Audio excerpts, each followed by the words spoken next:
Very good afternoon to all of you. And to those who are online, very good afternoon. So finally, we are ready for prelims, right? Very good. So before beginning the class, I am expecting that all of you have covered the polity, right? Because this is more of revision class, right? We are not going to discuss on the foundation or the concept of the polity, right? So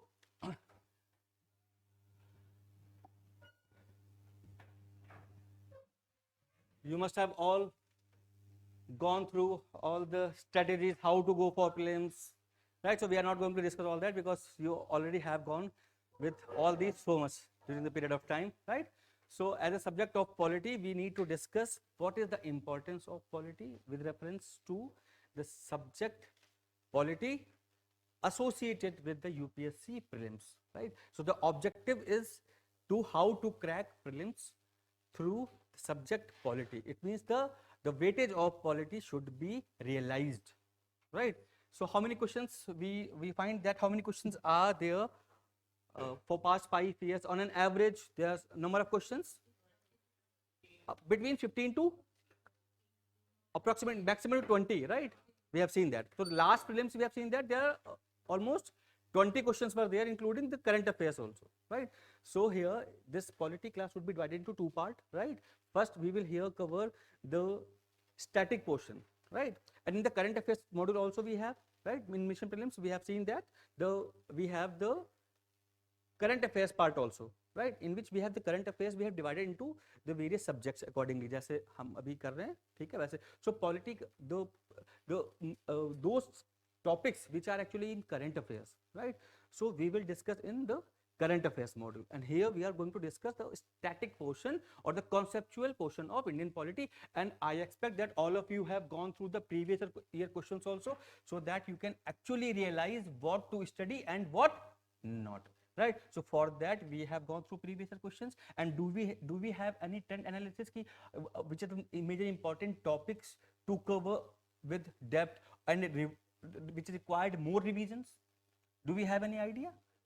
Very good. So if we look at the trend, right, because this trend is very important so that we can actually realize the topics which needs more energy, right, which needs more revision.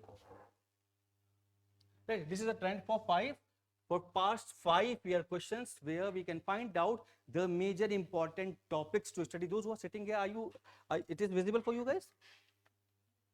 Okay, so here we can look at the past 5 years trend, right? So approximately 16, they see sometimes people, when we have the trend or analyze the paper, we find there are some certain overlapping between the subjects, right? So the topic in the analysis includes the current part also, right? So why you guys are sitting behind the covering the seats in the back, right? Please try to sit in the front in the next classes, right? So that you can have the clear visibility. Now if you look at the trend, you will find that most of the questions, is it visible for you, Pratik? Okay, so most of the questions are from legislature, 16. Okay, for this trend is for past 5 years. Okay, legislature, 16 questions. FR, fundamental duty, and DPSPs. So it may be look like FDs and DPSPs and FR are very much read, and we are very much prepared with that. But still you find some difficulties in solving those questions because they are either confusing or based upon the core concepts, right? When the question asked about the liberty, then sometimes we are confused what is actually the acceptable definition according to questions of liberty. Have you gone through the previous year questions of based upon liberty? They are little confusing, right? Now look at others, like constitution. It means, what is constitution here? It means the concepts of constitution, like what is constitution, what is state, what is constitutionalism, right? What is liberty, what is the doctrine of separation of power, right? So they are the constitutional concepts, right, on which the questions are asked. Now next would be judiciary, favorite of UPSC, right? Every time you will find that the judiciary is not accepted. It means they are the topic of judiciary which are in news, and every year they are asked either based upon the core concept of judiciary or directly which are in news, like cases which are in news. जैसे अभी फिलहाल if you look at the recent cases, which are the cases in news, like for example the hijab case, right? Second, you will find the dispute between all around dispute between the center and the state. Then there are certain principles laid down by judiciary regarding the center state relation. For example, the dispute between the government of Delhi and LG, right? So there are certain aspects which you need more focus, right? Next is the local government also.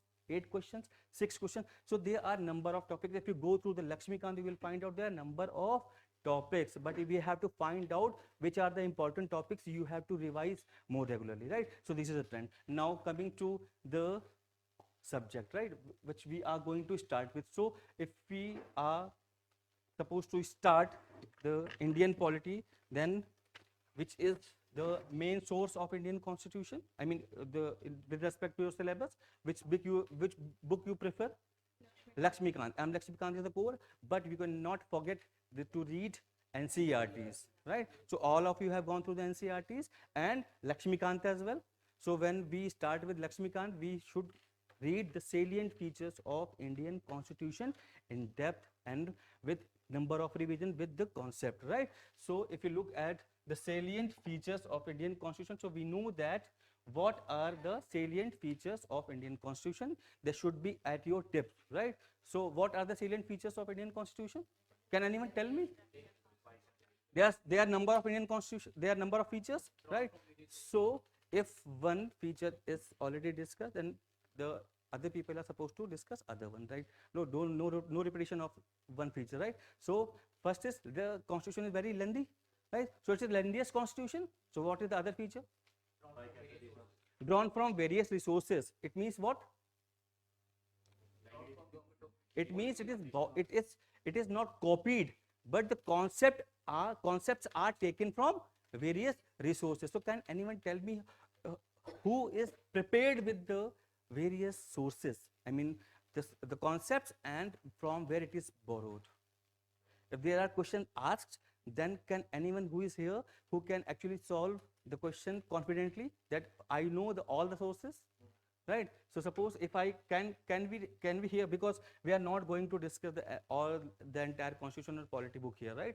We have to find out where we can lack, where we can trapped, right? All of you have gone through the fundamental rights, right? But you will find that there are certain aspects. When you read the previous year question, you will find that certain aspects where you can be trapped, where actually while you were reading you didn't know that actually it is applicable for state or private individuals, whether legal bodies are entitled for the rights or not. Okay, can we go against the state or the legal bodies also? So these are the aspects where you can be easily trapped, right? So let's start with the salient features of Indian constitution. So lengthiest written constitution. So if we asked about the reason why this the lengthiest constitution, okay, so what are the reasons behind the lengthiest constitution? Yes, geographical vastness of the country. Because of the geographical vastness and the various diversities, Indian constitution includes number of clauses which are actually dependent upon the variety of terrains, variety of geography, right? We have the, for example, क्या example हो सकता है? For example, in terms of geography, क्या various dimensions we can include in the Indian constitution? ऐसे ही question आएंगे कि geographical vastness का क्या इम्पैक्ट है, कैसे? जैसे फॉर एग्जांपल जो ट्राइबल एरियाज हैं, राइट, तो फॉरेस्ट ड्वेलर्स हैं, उनके लिए हमारे पास अलग राइट्स दिए गए, उनके एडमिनिस्ट्रेशन के लिए एक्सक्लूसिव राइट्स दिए गए. That is why that is since they are included in the constitution, that increases the vastness, right? Number 2, very good, single constitution for center and states.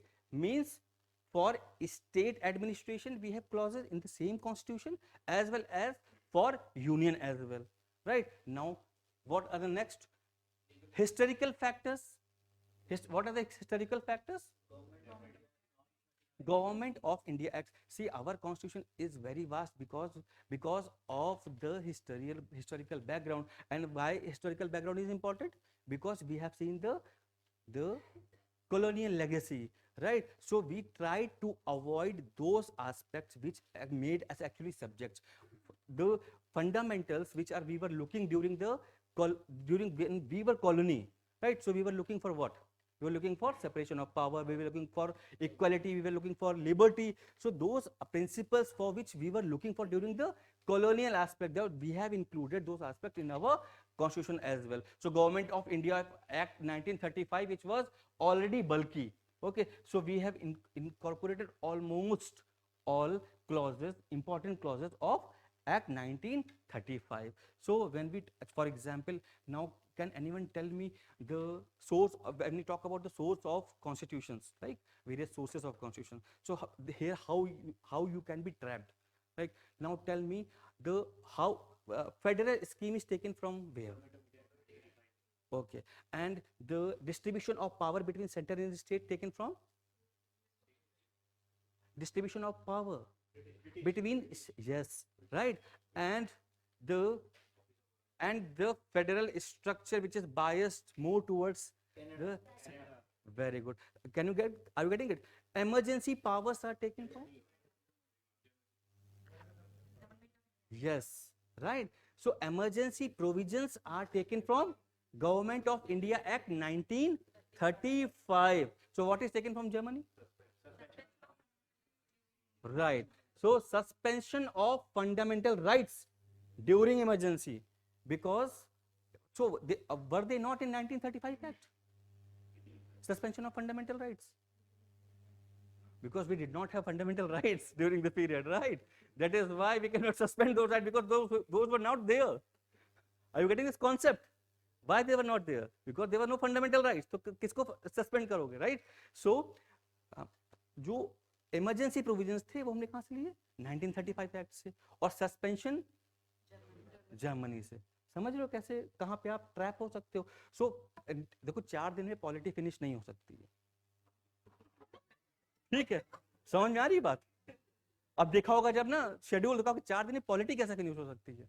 India world का लेंथिएस्ट constitution,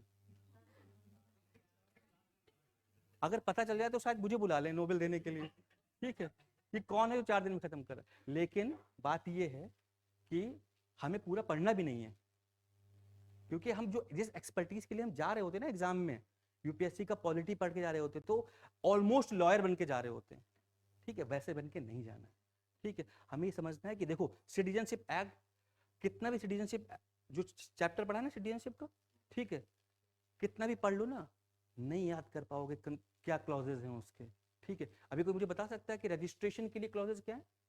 और मैं आज बोल भी दूं ना कि कल पूछूंगा तब भी नहीं बता पाओगे, ठीक है. और वो क्यों? क्योंकि यूपीएससी कभी नहीं पूछता कि क्लॉजेस क्या क्या है. Registration, by registration if you are given citizenship, then UPSC never ask which of the, देखो टेस्ट सीरीज दे रहे होगे तो उनके पास ऑप्शंस नहीं है क्वेश्चन बनाने के, तो कुछ भी बना देंगे, तो आपको लगेगा कि यूपीएससी में भी आएगा, ऐसे नहीं पढ़ना है, ठीक है. सो इसीलिए 4 दिन का जो क्लास है उसमें सिर्फ ये समझना है हमको कि कौन कौन से एरियाज हैं जो हमको कवर करने हैं, कहाँ पे हम ट्रैप होंगे, उन ट्रैप्ड एरिया को देखो. जो सिंपल है पता है ना, equality before law, equal distribution of wealth, ये सब पता है कॉन्सेप्ट, लेकिन कहां पर नहीं होगा, ये कॉन्सेप्ट कहां पर एप्लीकेबल नहीं है, तो जहां पर ट्रैप होगे सिर्फ वही पढ़ेंगे. जो चीज पढ़ सकते हो अपने आप, वो हमें इस क्लास में कोशिश करेंगे उसको अवॉइड करें, ठीक है, क्योंकि वो सिंपल है, आप पढ़ के पढ़ समझ सकते हो, लेकिन जहां पर ट्रैप हो सकते हो, मेरी कोशिश ये रहेगी कि जो ट्रैपिंग पॉइंट है, जो हॉटस्पॉट्स हैं, ठीक है, उन हॉटस्पॉट्स को समझना है.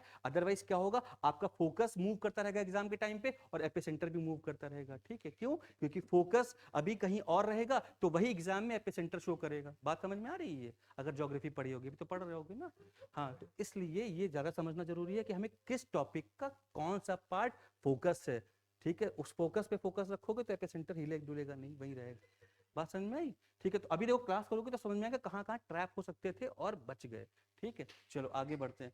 सो blend of rigidity and flexibility. अब रिजिडिटी कैसे,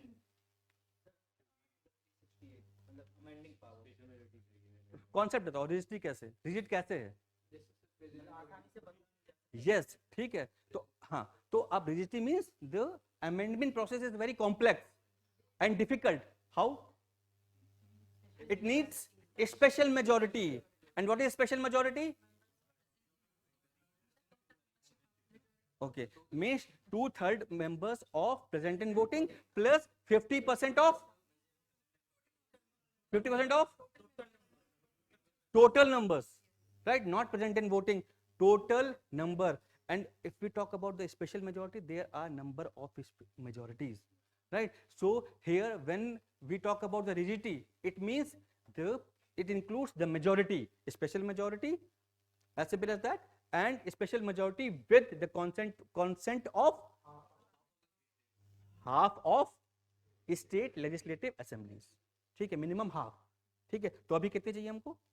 अगर मान लो कोई हमें अमेंडमेंट करना है which requires the consent of states also, right? So how many states should ratify that bill? 15 or 14? Minimum कितने स्टेट्स हैं? 28, ठीक है। सो 14 मीन्स कॉन्स्टिट्यूशन कहता है कि it should not be less than half, means 13 नहीं होनी चाहिए, 14 से कम।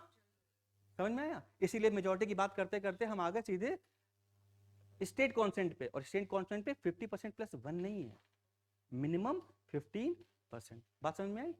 ठीक है। सो अब जब बात करेंगे मेजोरिटी की, तो मेजोरिटी की बेसिस पे हम डिसाइड करते हैं कॉन्स्टिट्यूशन कैसा है, रिजिड है और फ्लेक्सिबल है। फ्लेक्सिबल मींस सिंपल मेजोरिटी से कर दिया, ठीक है। अब मुझे बताओ कि rigid constitution is the feature of unitary और फेडरल? कंफ्यूज हो गए? देखो रिजिड कब चाहिए होगा? देखो अगर किसी को कंफ्यूजन है कि फ्लेक्सिबल किसका रिजिड, ऐसे सोचो, देखो यूनिटरी सिस्टम है, अपना ही राज्य सब जगह, ठीक है, सेंटर स्टेट सब जगह, तो क्या जरूरत है रिजिड की?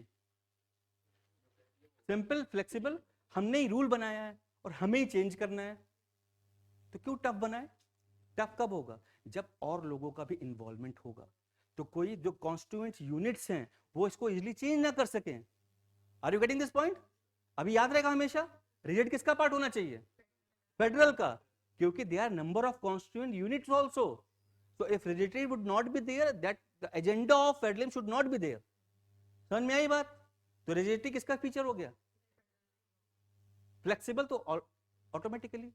अब देखो, अब ये भी नहीं कि सर आपने कहा था कि फ्लेक्सिबल यूनिटरी, फ्लेक्सिबल जो है वो यूनिटरी का ही होगा, हो सकता है रिजिड यूनिटरी का भी, ठीक है, लेकिन एसेंशियल फीचर किसका है? फेडरल, ठीक है। देखो जो एसेंशियल फीचर्स है, अब देखो फेडरल में डुअल गवर्नमेंट की बात करेंगे, ठीक है। अब dual government is essential feature, single citizenship essential feature of what? Unitary और फेडरल, ठीक है। लेकिन अब यूनिटरी गवर्नमेंट का सिंगल सिटीजनशिप एसेंशियल फीचर है, ठीक है, लेकिन हमारे क्या है? Single citizenship. तो क्या यूनिटरी गवर्नमेंट है यहाँ? फेडरल गवर्नमेंट है। तो सर आपने तो बताया था कि यूनिटरी का पार्ट है, तो क्या एसेंशियल फीचर है, but it could be in federal also. सबको समझ में आ रहा है concept? Anyone has any doubt? ठीक है, हाँ क्लियर भी नहीं होगा, बाद में होगा, ठीक है। हाँ नेक्स्ट देखो, तो bye simple majority of parliament, ठीक है। तो अब देखो बाय सिंपल मेजोरिटी, केवल ये याद रखो कौन कौन से स्पेशल मेजोरिटी से होने हैं, ठीक है। देखो जब कभी पीटी में जाओ और आपके पास there number of points to learn, ठीक है, and those points are divided into categories A, B, C.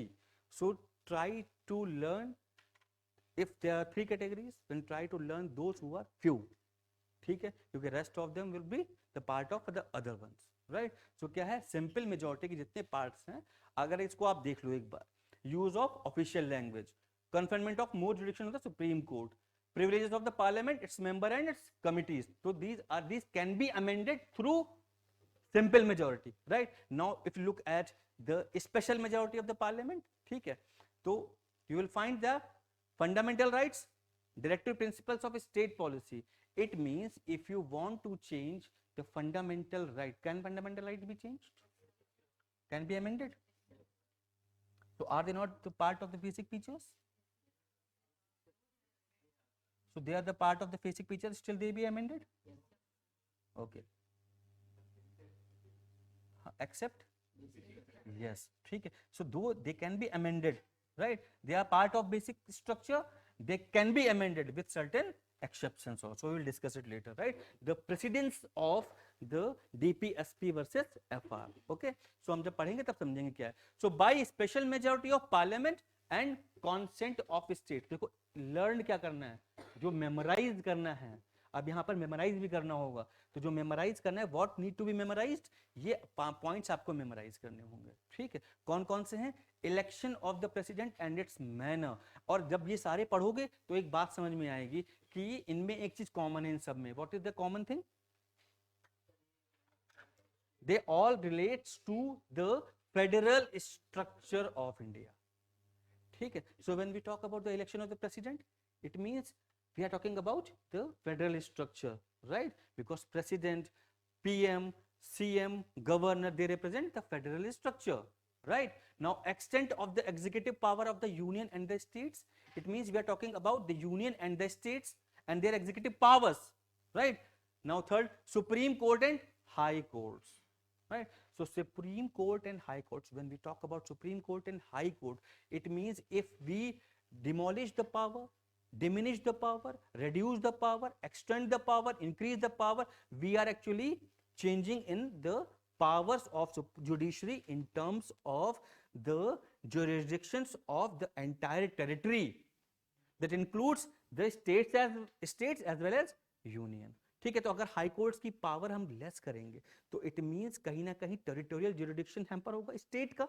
Are you getting it? So कहाँ चेंज आ रहा है? फेडरल स्ट्रक्चर में चेंज आ रहा है, right? Are you getting it? So that is why they required this such kind of amendment require the consent of state also. Now next, distribution of legislative powers between the, as simple as that. ये तो साफ साफ दिख रहा है, ठीक है, कि they are representing the power of states and union. So to make change you need, means parliament need the consent of states also. Now and goods and services tax council, ये तो अलग से बाद में ऐड हुआ है. Now any of the list in the 7th schedule, right? So what are schedule and how many number of schedules are there? कितने? 12 schedules. कौन कौन से schedules हैं? हाँ 12 schedules हैं, तो अभी डिस्कस करेंगे, ठीक है. और schedules need to be memorized. ठीक है, जहाँ पे समझना होगा मैं बता दूंगा, जहाँ पे मेमोराइज करना है वही बता दूंगा कि कौन कौन से पार्ट मेमोराइज करने हैं. उसमें कोई कॉम्प्रोमाइज नहीं चलेगा कि ठीक है छोड़ देते हैं, देख लेंगे वहाँ पे. ठीक है, तो फर्स्ट सेकंड थर्ड फोर्थ किससे रिलेट करते हैं ये पता होना चाहिए. ठीक है, not the entire details, right? So 7th schedule deals with what? Yes, distribution of power, distribution of subjects among the states and union, right? So it involves UT also. 7th schedule involves the distribution of power between union, states and UTs. Clear? तो UTs नहीं होंगे.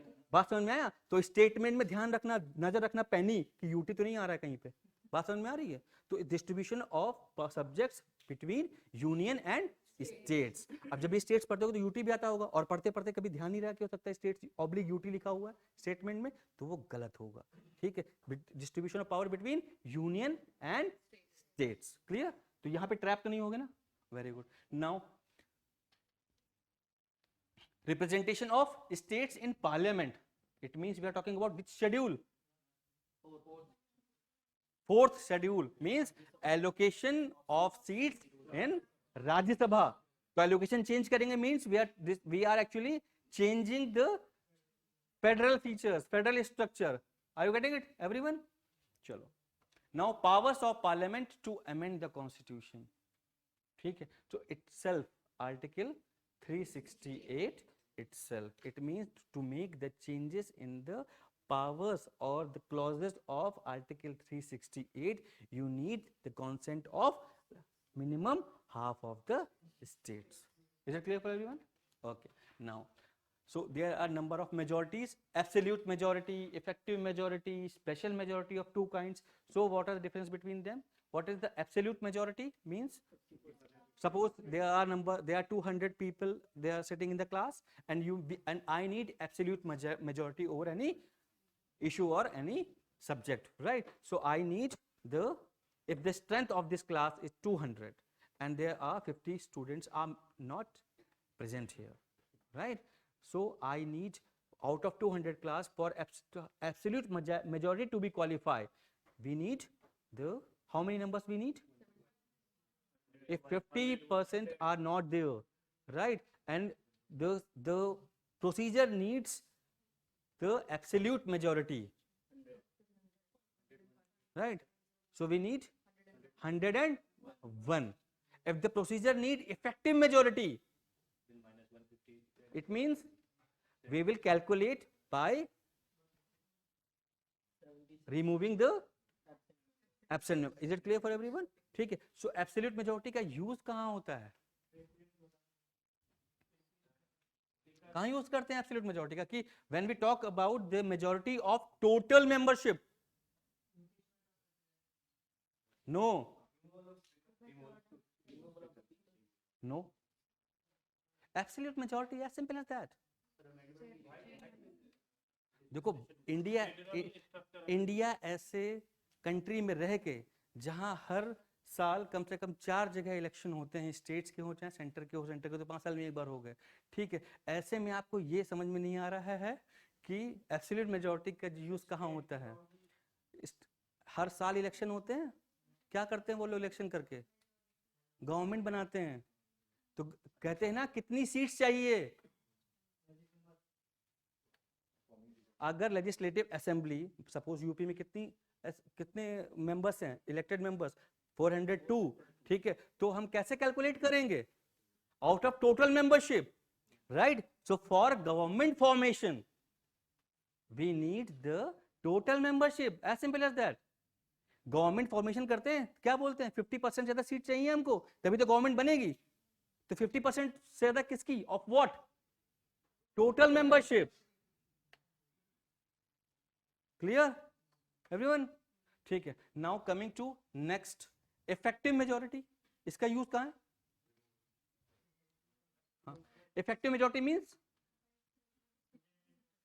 Removing those who are not present, ठीक है. और present, those who are actually present and voting means vacancy, remove vacancy and removing those who are abstaining from vote, ठीक है. Means what? See, if you want to note down any important point, you can note it down, right? So removal of the vice president, ठीक है. वैसे ये मैं PDF provide कर दूंगा, लेकिन जब आप फिर से अभी पॉलिटी रिवाइज करोगे तो इसको ऐसे ही पढ़ना है. कहां पे लिखा है? The majority of the then membership. Then membership means the then membership. Then membership means removing the vacancy, यानी कि 545 अगर लोकसभा के मेंबर्स हैं, ठीक है, और उस टाइम पे क्या हुआ, पिछले 3 महीने में इलेक्शन नहीं हो पाए और 5 लोगों की डेथ हो चुकी है, ठीक है. तो out of 540 we have to calculate if you want to remove either any of them in Lok Sabha. Are you getting it? So vacancy को रिमूव करके, that is called effective majority. Means total strength minus vacancies. And where it is used? It is used in the removal of the vice president of India, means the chairman of Rajya Sabha and vice chairman of Rajya Sabha as well as the chairman of state legislative council. yani ki when we talk about these posts in union government, we have to simulate with the state government as well. yani ki agar chairman of Rajya Sabha and vice chairman of Rajya Sabha की बात करेंगे तो it means we are talking about the chairman of legislative council as well and the vice chairman of legislative council as well. So उनको remove करने के लिए जो process है, speaker और the deputy speaker of Lok Sabha and state legislature, ठीक है. तो ये entire process किसके थ्रू होती है? Effective majority, the then membership, ठीक है. और फिर then what is the difference between effective majority and simple majority?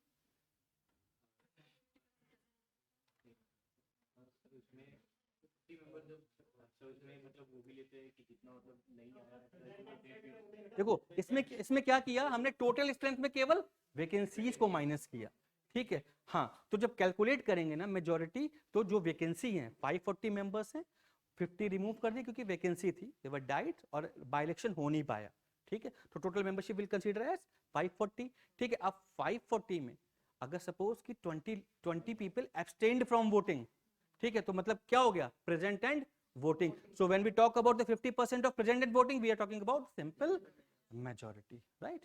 And we have done with this special majority, right? Now drawn from various sources, right? So okay, can we have, fine, here I'm not going to show you because you have already have gone through the various sources, right? So tell me, I will have a quick rapid fire, right? चलो बताना अभी, ठीक है, चलो French constitution से बताओ। देखो, हाँ देखो क्या बताया था कि जो पहले जिसमें स्मॉल नंबर्स ऑफ सोर्सेज हैं, ठीक है, उनको पहले लर्न कर लो, ठीक है, बाकी तो ब्रिटिश का तो पता ही है, 1935 की लगभग पता है सारे, ठीक है। ट्रैप कहाँ पे हो, तो ये जो छोटे छोटे से बाहर से लाए गए ना, सिंगल सिंगल, जापानीज से क्या लिया गया, हाँ जापानीज से, कोई और नहीं, रॉन्ग, और बताओ, हाँ और कोई बताएगा, ठीक है, ठीक है, मैंने इसलिए रॉन्ग कहा क्योंकि बाकी लोग इन्फ्लुएंस ना हो, ठीक है, हाँ, तो जापानीज से क्या लिया गया, तो एस्टैब्लिश्ड बाय लॉ। अच्छा रशिया से बताओ, यूएसएसआर फंडामेंटल, और बताओ, ठीक है, आयरिश कॉन्स्टिट्यूशन, और वेरी गुड, ठीक है, तो नॉमिनेशन तो पता है राज्यसभा से लिया गया, लेकिन election of members of Rajya Sabha कहां से लिया गया,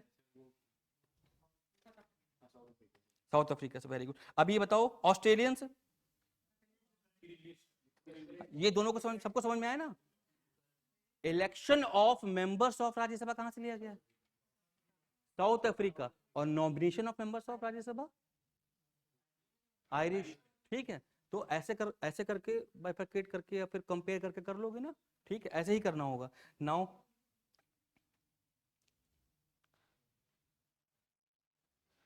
अच्छा ऑस्ट्रेलिया से और बताओ कौन कौन सा है कॉन्करेंट लिस्ट के अलावा, अदर देन कॉन्करेंट लिस्ट, और freedom of trade and commerce, and what else, very good, joint sitting of, ठीक है, joint sitting of both the houses, right, okay, then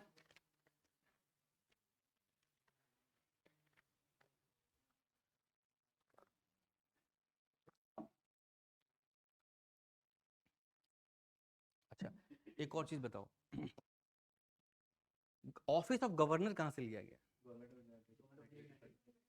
okay, so any other clause taken from any other sources associated with governor, what is that, office of governor means governor का office होना चाहिए, ठीक है, states में, ये कहां से लिया, ठीक है, और लेकिन उसको अपॉइंट कैसे करेंगे, ये कहां से, कि कनाडा, फेडरल स्ट्रक्चर कहां से लिया गया हमारा, कनाडा से, ठीक है, तो ये कहां से, कनाडा से, तो बात समझ में आई, राज्यसभा के दो पॉइंट सिमिलर पॉइंट हैं, इलेक्शन और नॉमिनेशन, वैसे ही गवर्नर का ऑफिस और जैसे emergency provisions and suspension of fundamental rights, I waiting it, now you are open to all this, ठीक है।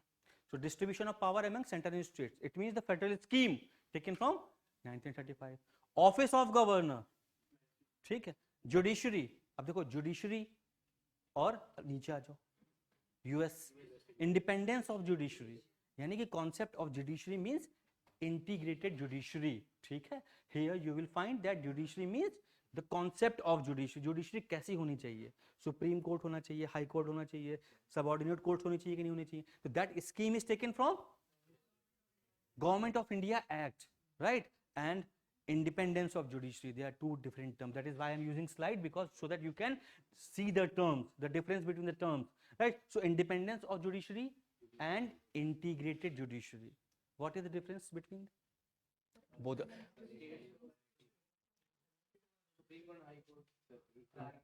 okay, integrated means they all are under one hierarchy, okay, there is no separate judiciary for union or states, right, this is called integrated, so it is the feature of federal structure or unitary,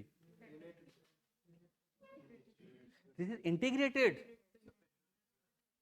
federal होगा तो उसका मतलब क्या हो गया, federal होगा तो मतलब स्टेट्स का अलग है, सेम जुरिडिक्शन है, ठीक है। Supreme court is what,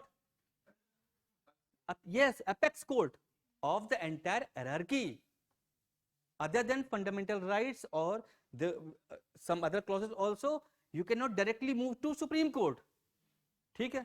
USA में क्या है, yes, यूएसए में there are two verticals of judiciary, right, states के अलग हैं कोर्ट्स और सेंटर का अलग है, is it clear. So integrated judiciary means the unitary feature taken from 1935 act और independence USA, concept of judicial review also USA, fundamental rights from USA, removal of judges of the supreme court and high courts, ठीक है। तो removal, independence, judicial review और impeachment of the president, ठीक है। तो impeachment of the president from USA, so the process of impeachment of the president taken from USA and post of vice president also, it is not taken from Canada, ठीक है, it is taken from USA, is it clear for everyone, ठीक है। तो confuse नहीं होना। Now Canadian constitution, federal system means the distribution of power, then residual power of center, ठीक है। Residual powers means we have, yes, we have three lists in the 7th schedule, union, state and concurrent list. Suppose if there is any subject which is actually came into the picture later, when the list subjects are entitled with this list later, right, so in that case the subject which is not mentioned in all these, right, suppose करो अभी for example e-vehicles, ठीक है, या artificial intelligence subject पे law बनना है, तो अभी किसी के पास नहीं है, तो किसके पास जाएगा, रेसिडुअरी पावर किसके पास जाएगी, सेंटर के पास, right. So it is taken from advisory jurisdiction of supreme court, that is also taken from Canada। तो ध्यान रखना कि कनाडा से अदर देन, देखो फेडरल सिस्टम, कनाडा का ध्यान सुनते ही आज हम बात करते हैं कनाडा के इस कॉन्स्टिट्यूशन की, सो हमारे दिमाग में सीधे से पहला वर्ड क्या आता है, फेडरल स्ट्रक्चर। तो 3 पॉइंट्स फेडरल स्ट्रक्चर के हैं, the federal system, the residuary power to the center and appointment of the governors, but one part is taken for judiciary, that is advisory jurisdiction of supreme court, ठीक है। तो अब ये ऐसा eliminate मत करना कि सुप्रीम कोर्ट का है तो कनाडा से तो कुछ लिया नहीं गया ऐसा, ठीक है। Are you getting it. तो यहाँ पे ट्रैप हो गया, अगर मैं क्वेश्चन दे देता अभी तो यहाँ पे ट्रैप हो जाते, ठीक है, कि सुप्रीम कोर्ट का कनाडा से नहीं लिया गया, पहले दिमाग में यही आता, ठीक है। नाउ आयरलैंड डीपीएसपी नॉमिनेशन हम कर चुके, and method of election of president, method of election of president, ठीक है। तो अब कंफ्यूजन कहां से आएगी, दो कॉन्स्टिट्यूशन से, यूएसए और कनाडा, ठीक है, और है कहां, Ireland. Method of election of president, ठीक है। तो अब फेडरल स्ट्रक्चर यूएसए की बात करते हैं और कनाडा की बात करते हैं, तो हमें दो में से एक चूज करना होगा, लेकिन है कौन, तीसरा निकला, कौन, आयरलैंड। समझ में आया कहां पे ट्रैप हो गया, यही पॉइंट्स केवल बता रहा हूं मैं, बाकी तो पढ़ ले जाओगे, इतने होशियार हो, ठीक है। क्या लिखा है इंग्लिश में तो लिखा, समझ में आ जाएगा बस, ठीक है। Now Australian constitution, the idea of concurrent list, ठीक है। तो आप कंफ्यूज तो नहीं होगे, रेसिडुअरी पावर और कॉन्करेंट लिस्ट, यहां पे ट्रैप हो गए, ठीक है। तो आइडिया ऑफ कॉन्करेंट लिस्ट कहां से, ऑस्ट्रेलियन से, और रेसिडुअरी पावर की हमने बात की थी, तो ध्यान रहेगा जिसको ये सब नहीं, तो पॉइंट ये सब जो मेजर पॉइंट्स है ना ट्रैप होने के, उनको हल्का सा अपनी कॉपी पे कहीं लिख लो, जिससे कि बाद में इसको पढ़ सको। देखो वाइमर से एक लिया गया, सोवियत कौन से fundamental duty, low ideal of justice, so ideal of justice taken from Soviet, and what was taken from French, ideals of liberty, fraternity and equality, and Japanese the process established by law, clear, as simple as that, ठीक है। तो देखने में लग रहा होगा कि जो कॉन्स्टिट्यूशन कहाँ से बोरो किया है, सिंपल है, लर्न कर लेंगे, लेकिन जहां पे ट्रैप हो गए पॉइंट्स हमको याद रखने हैं, ठीक है, क्लियर। नाउ अब देखो, एंड हाँ प्रियम्बल नहीं लिया गया, प्रियम्बल देखो, प्रियम्बल ऐसा है कि हाँ यूएसए जो है सबसे पहले प्रियम्बल यूएसए लेके आया था, ठीक है। ये एक पॉइंट है जो एग्जाम के लिए इंपॉर्टेंट है। दूसरा इंपॉर्टेंट है कि हमें इंस्पिरेशन कहां से मिली, इंस्पिरेशन प्रियम्बल क्या, प्रीफेस होता है, ठीक है। तो जब कॉन्स्टिट्यूशन बनाया जा रहा था तो ऑब्जेक्टिव रेजोल्यूशन क्या, हम करने क्या जा रहे हैं, ठीक है, तो ऑब्जेक्टिव रेजोल्यूशन से इंस्पायर्ड है, ठीक है। It is not entirely copied from objective resolution, but it's more or less copied from the, inspired from the objective resolution, yes. No, that is wrong, ठीक है. It is inspired from objective resolution. ठीक है. Taken from objective resolution, that would be okay. ठीक है. Now the part of the constitution and derived from, match the column, right? So structural part of the constitution taken from largely Government of India Act 1935. Philosophical part, ideal of justice. Philosophical part, the ideal of liberty, fraternity, equality, taken from Irish. Very good. And the political part largely from British Constitution, right? Is it clear? Can we move forward now? Federal system with unitary feature. This is the feature of Indian Constitution, right? So for that we need to know what are the federal features and what are unitary features, right? So the term federation not used, first point. Federation term कहीं use हुआ है? नहीं. अच्छा, एक बार एक काम करो, अभी ये nowhere used in constitution. ठीक है, तो एक छोटा सा पॉइंट नोट कर लो कि what are the important points which are not used in constitution, right, और defined in constitution. Federation term लिखो, नॉट मेंशन्ड इन कॉन्स्टिट्यूशन. ठीक है, अभी तो नोट कर लो फेडरेशन, लेकिन नेक्स्ट डालो कि term mentioned in constitution but not defined. Terms mentioned in constitution, terms mentioned in constitution but not defined. Note down. Minority, minority is not defined anywhere, right? Office of profit, note down. Next, office of profit. These terms are used in constitution, mentioned in constitution, but not defined anywhere. ठीक है. हाँ, next. Yes, untouchability, nowhere defined.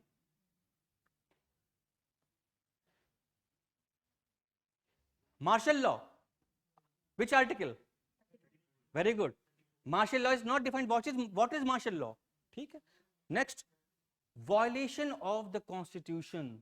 Violation of the constitution, that term which is used when we remove the president of India, then constitution did not define what is the violation. ठीक है, violation of the constitution. Then in citizenship, citizen is not defined. ठीक है, clauses दिए हैं कौन citizen बन सकता है, कैसे रिमूव कर सकते हैं, but citizen term is not defined. Okay, now coming to here. So the term federation not used anywhere in the constitution. India is what? Union of states. And why the term is given to the union of the India as Bharat? Okay, so why this term is defined India as Bharat as union of states? Why? Okay, so when we talk about the federal structure, we talked about two concepts, right? Holding together and coming together, because it was initiated by USA. That is why this takes the example of the coming together, the concept taken from USA. Coming together means there are certain federations, okay, means certain number of unions came together to form a country, right? For example, USA, that is called the coming together. And holding together means we have some houses and we are making number of stories over the house. ठीक है, land same है. ठीक है, उसमें हमने क्या किया, हमने जो हमारा इंडिया है, हमने उसमें कॉन्स्टिट्यूशन यूनिट्स हैं, उनको उनकी बाउंड्री अल्टर करके उनको चेंज कर सकते हैं. तो इसलिए we call it, India called it as the indestructible union of destructible states. Mean states can be destructible, right? Or for USA it is called that the indestructible union of indestructible states. ठीक है. Now, so parliamentary form of, so before moving into that, we need to have a view on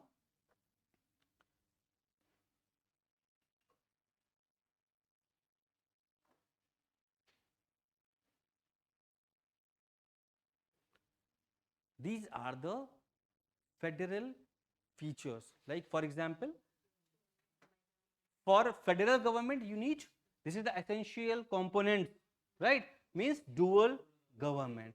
Dual government must be there, right? And through these features we can actually realize and have a judgment that India is a federal as well as unitary government, and that is more biased towards center, right? So, do we have this feature? Do we have this feature? Division of powers between the national and regional government, supremacy of the constitution, rigid as well as flexible. Okay, now here you can single government. No, we have dual government.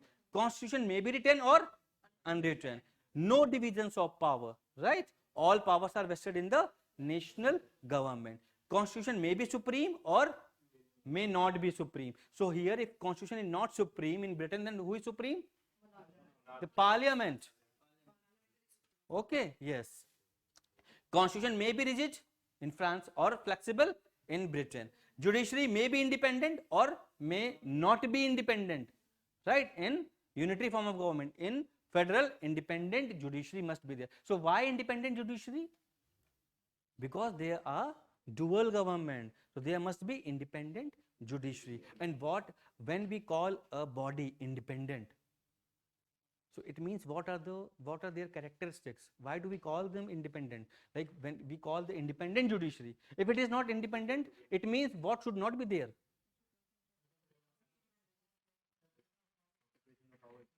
No, what else? This is that's okay. Independent judiciary means this is separation of power would be there. But in India, we have not the separation of power concept as in USA. So we have the doctrine of checks and balances, right? So in that case, what is independent judiciary here? Because when we call a body independent, it means that the important positions of the body, like for example CJI, judges, okay, they have security of tenure. They have the process of removal in the parliament. They cannot be removed arbitrarily. Okay? So whenever in the constitution they have the constitutional security. Are you getting it? हाँ, तो जजेस को कैसे remove कर सकते हैं? Constitutional process के through, arbitrary action के थ्रू नहीं रिमूव कर सकते हैं. This is actually makes the independence of any body. ठीक है. Now independent judiciary, by camera legislature is also part of the federal. Now so Indian federal system, the union of state. The term federation has nowhere been used first. Article 1 of the Indian Constitution describes India as according to. अब देखो ये सब इसलिए लिखा गया क्योंकि ये से टर्म यूज करते हैं कि ये किसने कहा, या ये टर्म एक्चुअली डायरेक्टली ऐसे टर्म यूज हो जाएगा. The Indian federal is not the result of an agreement among the states like the American federation. It is right or wrong? Yes. The states have no right to secede from the federation. Yes, right. The federation is union because it is indexable, based upon the Canadian model in its formation. Statement A in its formation, yes. In its preference to the term union, yes. And in its centralizing tendency, yes. Because in Canadian federal structure, it also has the centralizing tendency. So in Canadian model, the Canadian model is similar to the Indian model in terms of the centralizing tendency. And now you have the confusion whether Canadian model have the centralizing tendency or not, right? So it has. Are you getting it? Okay.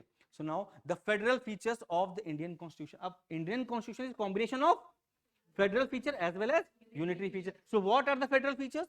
Dual polity, yes. Written constitution, division of powers, supremacy of the constitution, rigid constitution.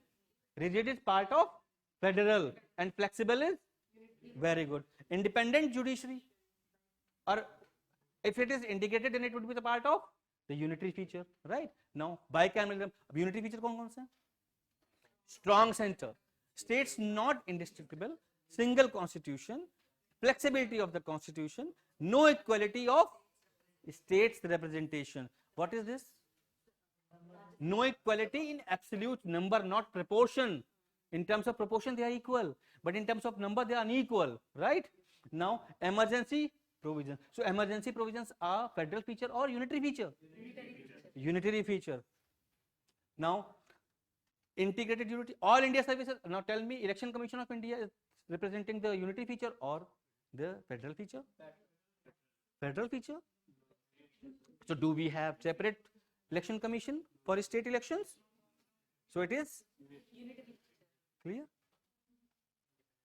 Trap हो गए थे बीच में, लग रहा था, है ना?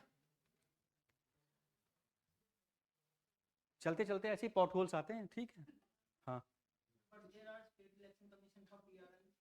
देखो वो है, लेकिन क्या है लार्जली, क्या है लार्जली, हम क्या कह लेंगे इलेक्शन कमीशन ऑफ इंडिया, वो तो छोटा सा है कि, ठीक है.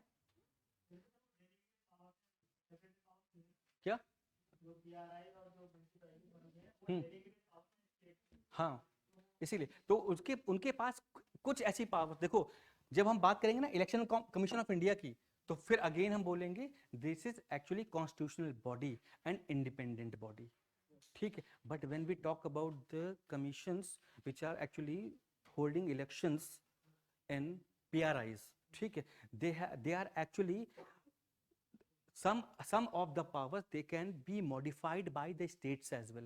So different states has different clauses in terms of making elections in different states with reference to the PRIs, ठीक है. तो इसलिए when we talk about the election commission of India, right, so election commission of India, see we do not have the proper government, still we have the local government, but we do not have the proper structure of government at local level, ठीक है. क्या है हमारे, क्या वहाँ पे assemblies हैं?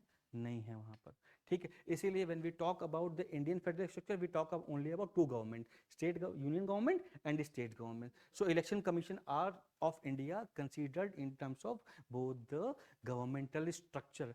Local government though it is called at government, but it is actually works under the state governments, ठीक है. क्यों? क्योंकि जो उनके पास राइट्स हैं, they are very few rights and they can be easily modified, क्योंकि हम स्टेट गवर्नमेंट और PRIs में डिफरेंस, मेजर डिफरेंस जो हमको समझना है, जो हम आगे समझेंगे कि कहाँ पे ट्रैप हो सकते हो, वो ये है क्योंकि वहाँ पे कुछ प्रोविजंस हैं जो मैंडेटरी हैं और कुछ प्रोविजंस हैं जो वॉलेंटरी हैं, ठीक है. तो इसलिए हम जब कमीशन की बात करते हैं इलेक्शन कमीशन की, तो वो largely we will talk about the election commission of India as the body which represent the unitary feature. Confuse बिल्कुल मत होना उसमें, ठीक है, कि इलेक्शन कमीशन ऑफ इंडिया या जो हमारे पास अलग सेपरेट कमीशन है PRIs के इलेक्शन कराने के लिए, वो सेम स्ट्रक्चर शो करता है, क्योंकि if we consider that part, it means we are ignoring the election of state governments, ठीक है. तो आपने क्या किया, लोकल गवर्नमेंट के जो छोटे राइट्स है कमीशंस के इलेक्शन कराने के, उनको आपने ज्यादा प्रायोरिटी दी है देन स्टेट गवर्नमेंट, क्योंकि state government elections are done by election commission of India, ठीक है. ये बात समझ में आई? तो इसलिए ये पॉइंट ट्रैप करने वाला है, इसलिए याद रखना कि election commission of India represent the feature of, ठीक है. Now veto over state bills, ठीक है. तो इज इट यूनिटरी पावर और फेडरल पावर? Unitary power. ध्यान रखने सारे पॉइंट्स, ठीक है. देखो integrated election machinery. Now coming back to the salient features.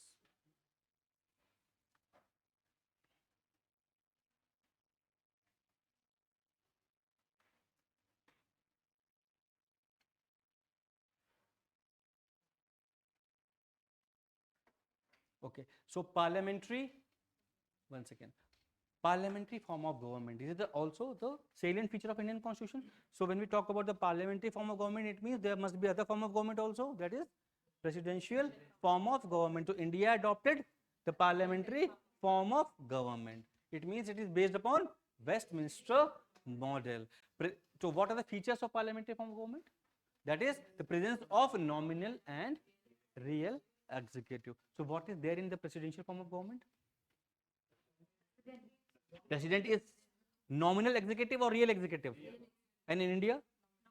Nominal. So who is the head of the state in India?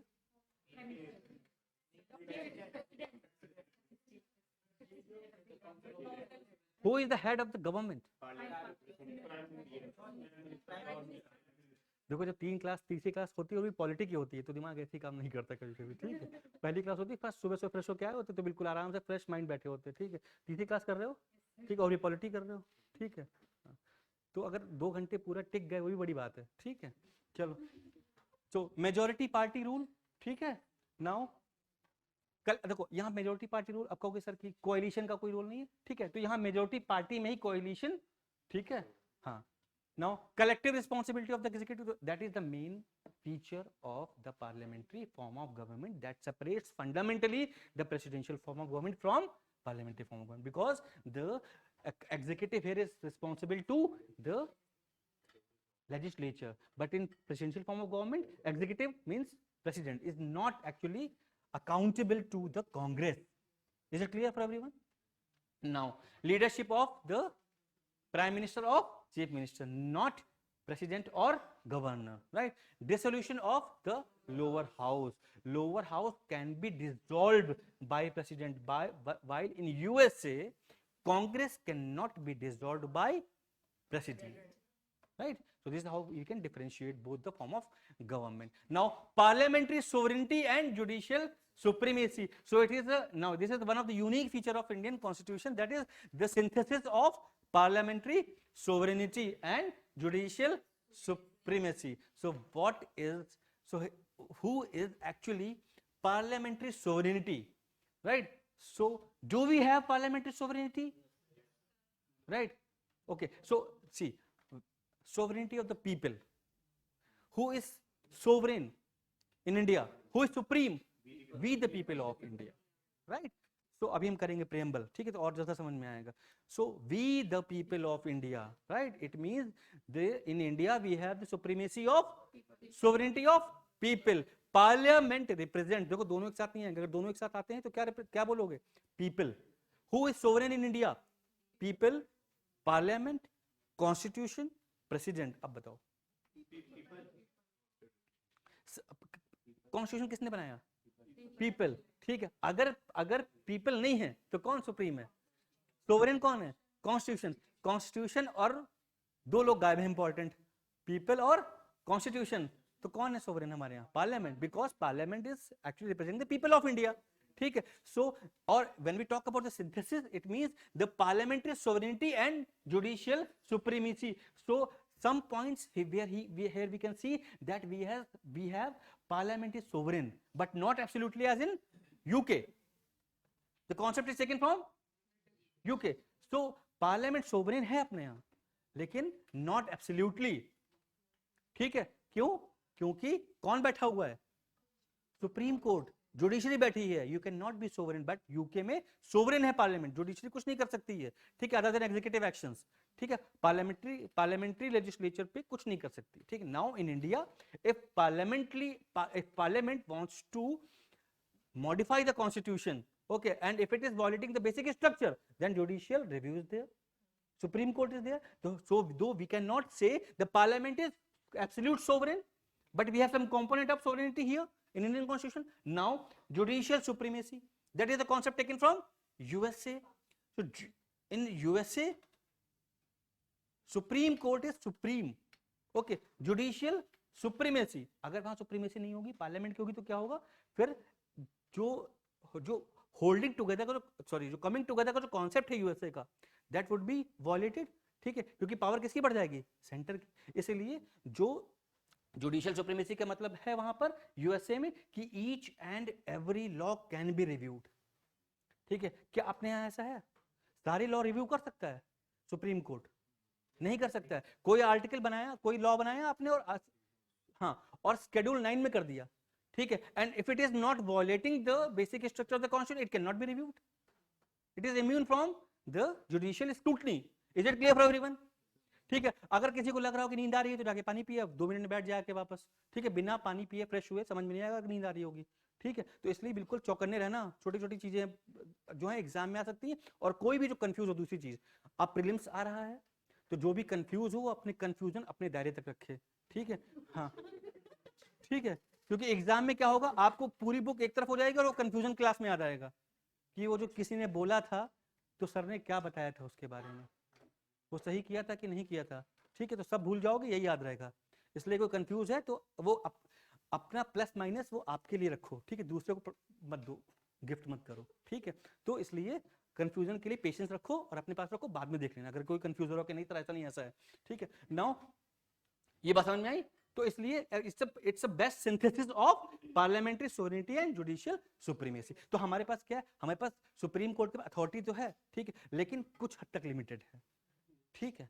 तो वो जो हद है वो यूएस तक नहीं, जैसे यूएस के पास है, ठीक है। बट नाउ अब ऐसा क्यों? क्योंकि article 21 of Indian constitution says that the procedure talks about the process established by law, but now through the Maneka case we have also adopted the due process of law, ठीक है। इसलिए almost similar है, but still there are certain areas, जैसे आप कोई भी किसी भी लॉ को डायरेक्टली रिव्यू नहीं कर सकते हो, ठीक है। तो अगर वो शेड्यूल 9 में चला गया, या फिर बेसिक स्ट्रक्चर को वॉलेट नहीं कर रहा है, या फिर if government wants to change the constitution, ठीक है, and make the amendment in the federal structure, but is not actually violating the law of the land or the principles of the basic structure, it means it can go for that, and judicial review cannot be done, ठीक है। in that case अगर वो violate नहीं कर रहा है तो you can go to supreme court will say okay, ठीक है, लॉ ठीक है, सब कुछ फाइन है, कर सकता है चेंज। लेकिन यूएस में क्या है, जुडिशियल रिव्यू कर सकता है, उसको चेंज भी कर सकता है according to the wish of the people, ठीक है। तो इसलिए ये दिस इज प्रॉपर सिंथेसिस,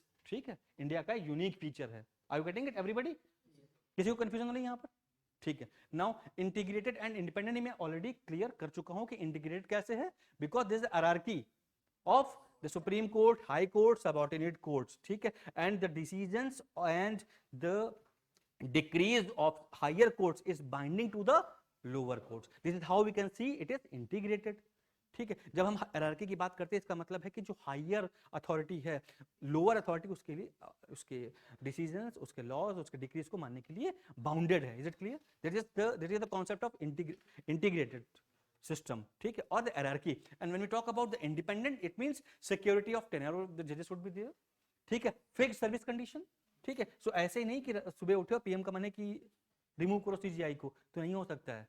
किसी जज को कह ट्रांसफर नहीं करेंगे ऐसे, तो क्या है, security of transfer also, security of tenure also, security of terms and conditions of services are there, that is why we called it the independent. समझ में आया? ठीक।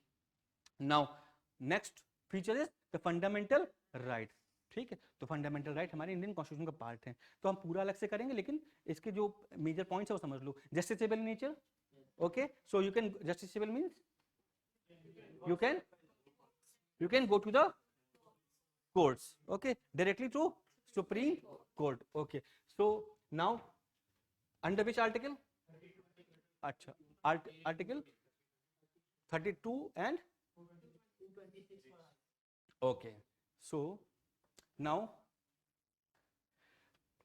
acha, tell me about one statement. In case of the breach of the fundamental right, one can directly go to the high court, and high court is constitutionally binding to entertain that. Batao. Moving to the directly high court, ठीक है, हाँ, is it given in the article 32? No. So is it our fundamental right to move directly to the high court if in the case of breach of fundamental rights? बात समझ में आई? ठीक है, तो directly high court नहीं जा सकते हैं, ये कॉन्स्टिट्यूशन में लिखा है। लेकिन सुप्रीम कोर्ट ने कहा है कि पहले ही बहुत से काम है, ठीक है, एक बार चक्कर लगा लो हाई कोर्ट, डायरेक्ट दिल्ली क्यों आ रहे हो, ठीक है। तो आपके यहाँ भी हाई कोर्ट है, इसलिए सुप्रीम कोर्ट का डिसीजन है कि in case of violation of fundamental right, one should first go to the high court, and high court needs to entertain that, ठीक है। If high courts deny that, the supreme court will ask the high court why you deny that, and the high court has to submit the clarification. Is it clear? But it is not mentioned in the constitution according to the article 32, because it is the breach of fundamental right. Article 32 itself is fundamental right, and in case of breach of fundamental right, you can directly move to supreme court. बात समझ में आई? ठीक है। Now they are not absolute but qualified. Fundamental rights are qualified, not absolute, right? Not sacrosanct and can be curtailed or repealed by the parliament through constitutional amendment act, ठीक है। So अगर ये ऐसे स्टेटमेंट आया है, their fundamental rights are not sacrosanct and can be curtailed or repealed by the parliament. Is it right or wrong? Right, ठीक है, हाँ। Certain conditions वो हैं, वो एक्चुअली इसी में ये जो स्टेटमेंट है ये बिल्कुल ट्रू है, ठीक है। अब वो जो एक्सेप्शनल केस हैं अगर वो मेंशन होते तो उसके अकॉर्डिंग हम अपना मार्क करते हैं आंसर। ये बात समझ में आई सबको? ठीक है। Now can be suspended, can they be suspended when except article 20 and 21। एक और आर्टिकल है 19, ठीक है, वो भी अगर अगर नेशनल इमरजेंसी का रीजन वॉर एंड एग्रेशन नहीं है तो आर्टिकल 19 को भी सस्पेंड नहीं कर सकते। ठीक है, यस कौन सा आर्टिकल 19 आर्म्ड रिबेलियन में? हाँ नहीं हो सकता है। तुमने क्या पूछा? नहीं हो सकता है, ठीक है। तो वो किस केस में होगा? वो अगर वॉर और एग्रेशन के केस में ही 19 सस्पेंड होगा। ठीक, नाउ डीपीएसपी, ठीक है, तो क्या कहेंगे? नोवेल फीचर किसने कहा? Doctor B R Ambedkar. Classified into 3 broad categories, socialist, Gandhian and liberal intellectual. अब देखो अभी डीपीएसपी करेंगे तो और समझ में आएगा। कैसे कैसे पढ़ते हो डीपीएसपी को जरा बताएं मुझे कि तुम लोग डीपीएसपी कैसे प्रिपेयर करते हो, कि एग्जाम में कैसे आएगा, तो क्या क्या सोचते हो कि एग्जाम में कैसे पूछेंगे? अच्छा ठीक है, तो पहले मुझे बताओ कि कभी किसी ने कभी अभी तक पीवाईक्यूज कर चुके हो तो कभी पूछा कौन सा गांधीयन है, कौन सा सोशलिस्ट है?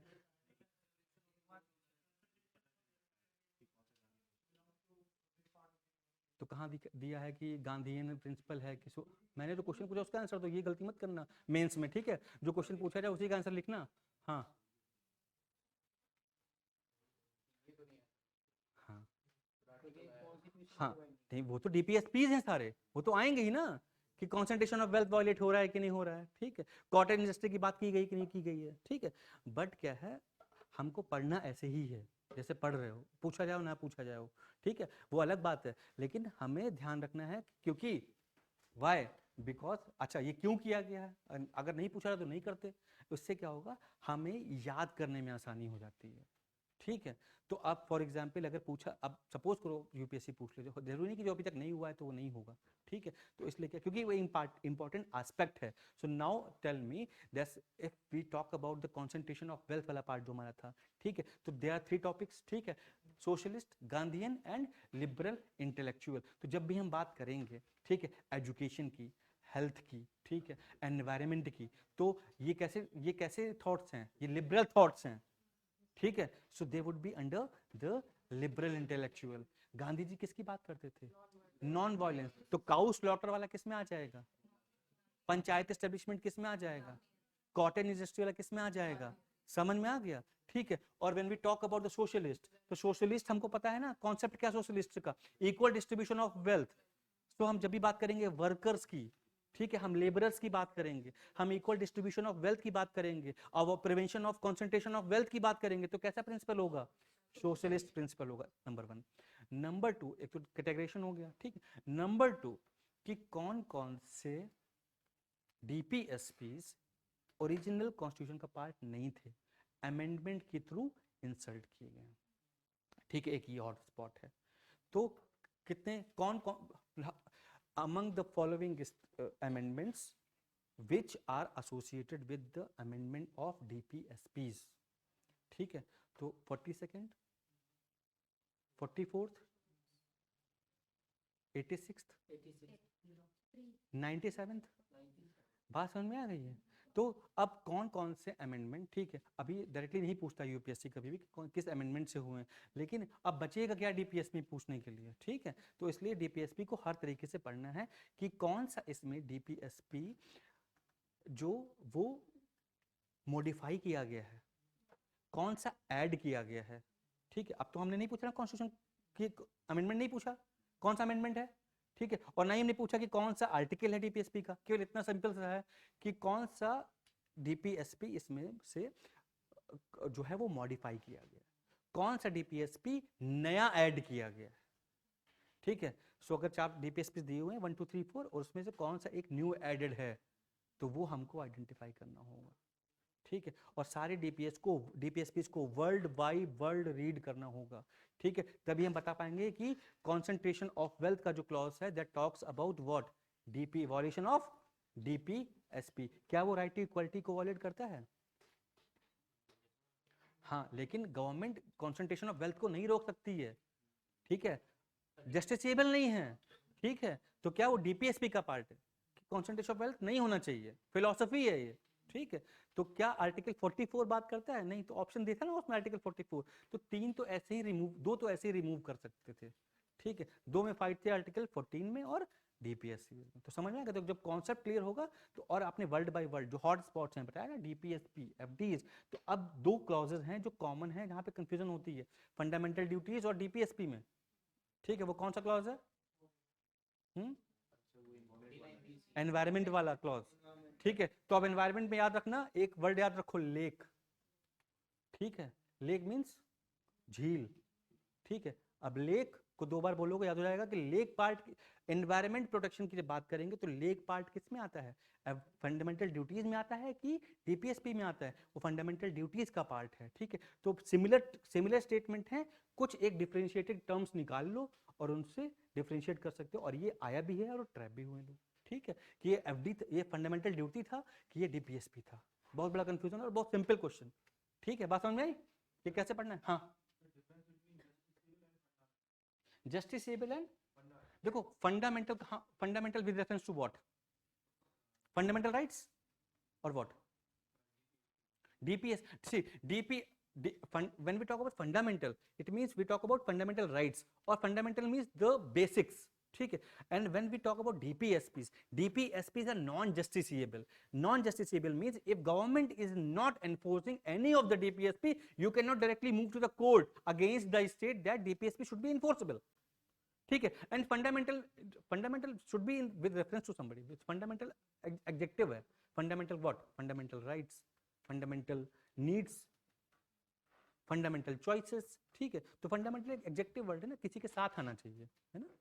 तो अगर किसी रेफरेंस में बात करो, फंडामेंटल राइट्स के रेफरेंस से बात कर रहे हो, सो अगर फंडामेंटल राइट्स की बात करो तो why these rights are called fundamental? What are difference between the fundamental rights, constitutional rights and legal rights?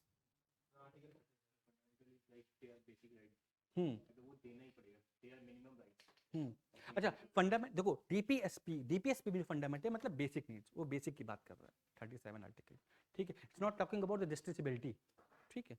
हाँ, so what is difference, what are the rights?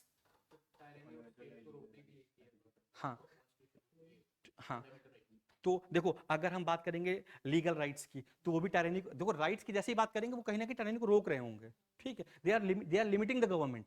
लेकिन how fundamental rights are different from constitutional rights and legal rights? Tell me, all whether all the constitutional rights are legal rights or not?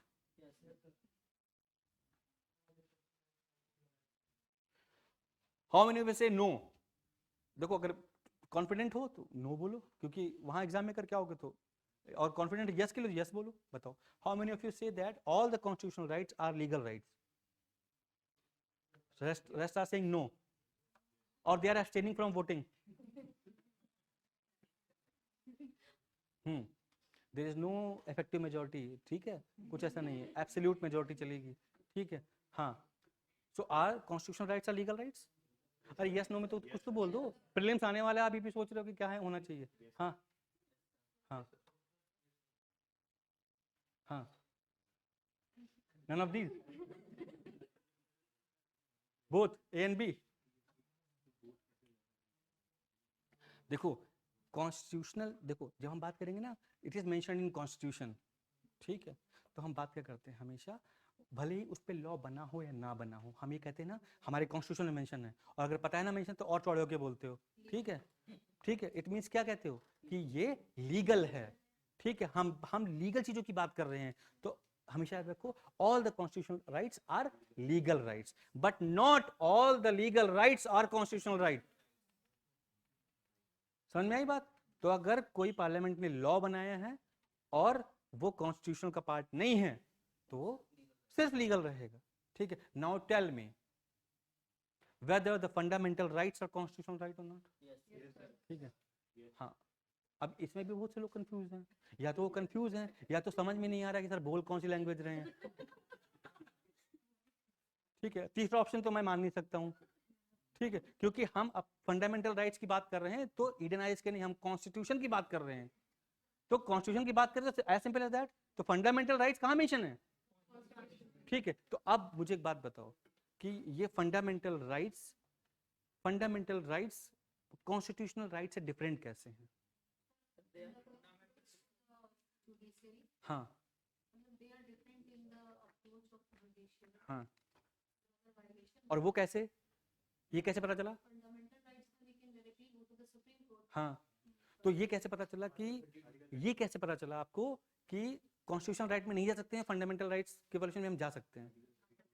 Article 32 article और 1 second, और article 32 is what?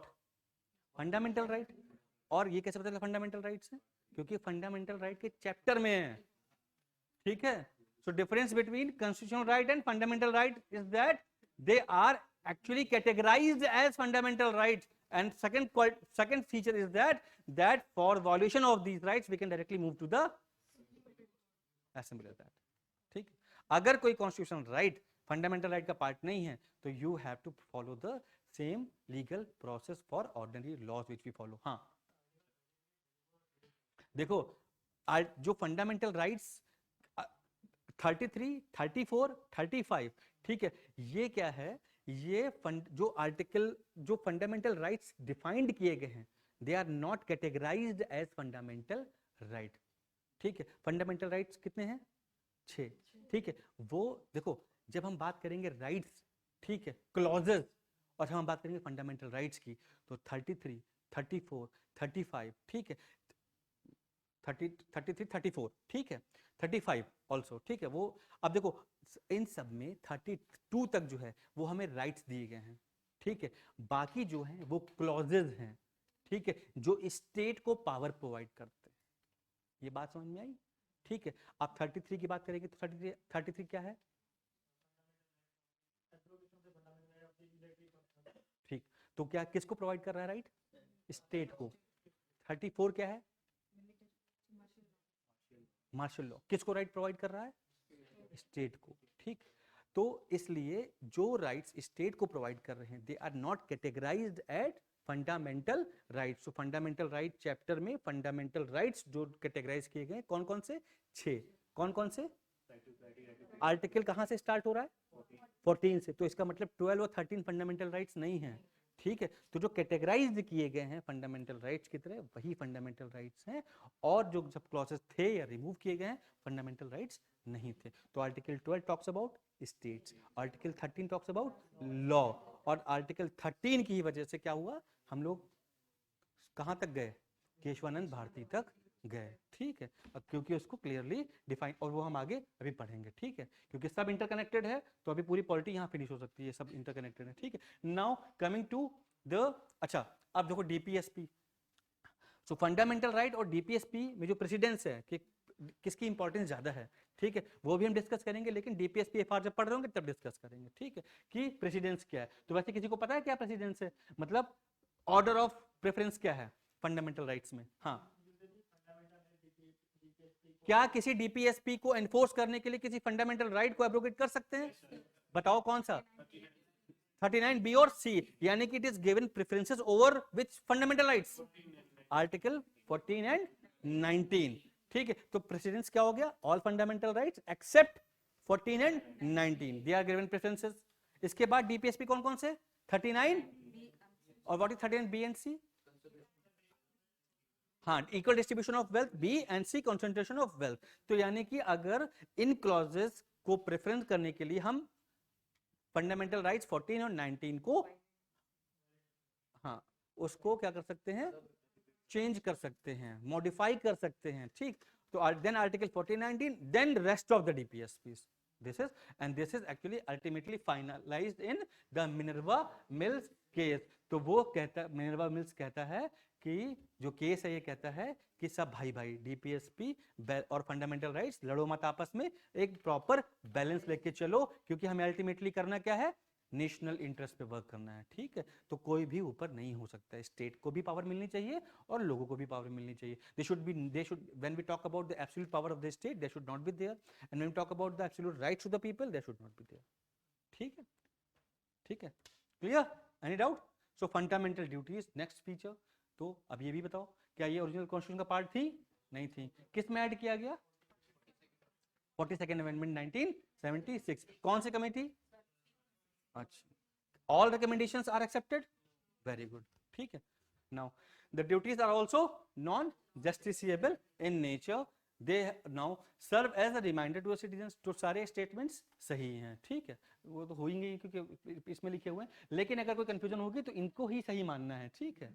हाँ, अगर मेरे पे भी doubt, इस पे भी डाउट करोगे और अपने पे भी डाउट करोगे तो फिर एक ही बच्चा जिस पे डाउट कर सकते हो वह यूपीएससी, ठीक है। हाँ, और उस पे डाउट करके कुछ हो नहीं पाएगा, ठीक है। नाउ सेकुलरिज्म, द अच्छा next feature is secularism, the western concept of secularism. So when we talk about the concept of secularism in India, right? So it means we are talking about the हाँ, so western concept of secularism क्या है, ठीक है, और Indian concept क्या है? We can we interfere into religious matters? Yes, sir. Very good. So will it violate the basic structure? No. So secularism is actually the policy of state of atheism or what? कि हमें religion से मतलब ही नहीं है, ऐसा कोई बोलता है? नहीं। तो क्या बोलता है? Yes, it means the state should respect all the religions. State should not promote any one religion. ठीक है, that is how the concept of Indian secularism is different from Western secularism. Okay, now universal adult franchise, it means universal right to vote under the age of above the age of 21। पहले कितनी थी? 18, अभी कितनी? 21। कब change किया गया? 61st constitution amendment act 1988। इससे पहले क्या थी? 21 थी, अभी कितनी? 18, तो रिड्यूस कर दी गई है, ठीक है। Now single citizenship, that is other another feature, that is Indian constitution provides for single citizenship. Citizenship is not defined in Indian constitution. Now some political and civil rights of, चलो ये छोड़ो, independent bodies, that is also the feature. Emergency provisions is also the feature of Indian constitution, ठीक है, ये सब separate पढ़ेंगे अलग से पूरा, ठीक है। Now 3-tier government is also the feature, and cooperative societies, 97th constitutional amendment act of 2011, that talks about the right to form cooperative society, and which was the new chapter added, that is 19th B. It means 9th and 9th A will also be there, ठीक है। तो 9th किससे relate करता है? पंचायत से। 9th A municipalities. So now tell me, anyone have any, अच्छा 1 second, next है I think, हाँ, इंपॉर्टेंट स्केड्यूल्स। तो अब मुझे बताओ कि जब हम बात कर रहे थे ना कि शेड्यूल्स की, तो ओरिजिनली कितने शेड्यूल्स थे? 8। कौन कौन से ऐड हुए? 9, 10th, 11th, 12th। अब याद रखो कौन कौन से अमेंडमेंट के थ्रू? फर्स्ट अमेंडमेंट के थ्रू 9th, ठीक है, that provides the immunity from judicial scrutiny. 10th schedule talks about anti defection law. 11th, 12th municipalities. तो अब बचे कितने? 8 ही तो बचे, अब तो इजीली कर सकते हो, ठीक है। तो चलो अभी फर्स्ट बताओ। First talks about the names of states and the territory. Second talks about, किसी को याद है? सारे बताओ। नीरव है, what's your name? Deepak, okay Deepak बताओ। चलो फर्स्ट, चलो 4 बता लो, ठीक है, डिबेट है। हाँ हाँ, सेकंड, वेरी गुड। थर्ड, हाँ किसका? हाँ ठीक है, वो दैट्स नॉट, अभी वो कर लेंगे, इतना पता है तुम्हें बहुत है। थर्ड, हाँ, oath and permission, okay. Fourth, ठीक। फिफ्थ कौन बताएगा? 1 सेकेंड, हाँ हाँ, कौन बताएगा बाकी? Fifth, sixth, fifth six schedule नहीं बता पाओगे? गवर्नेंस क्लास कर चुके हो? हाँ, जब भी जंप करने का मन करे तो साफ पानी लेना, ठीक है। हाँ, fifth six deals with the, हाँ, fifth schedule deals with the, हाँ ठीक है, okay. Six schedule deals with which 4 states?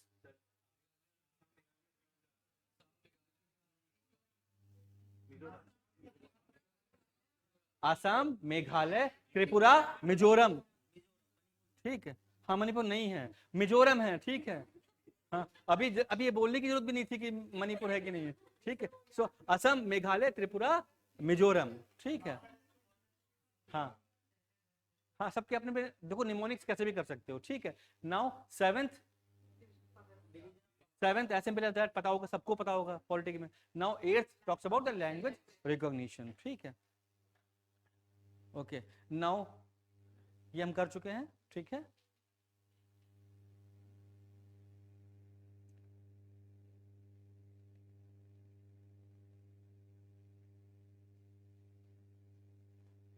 okay, so basic structure before moving to that.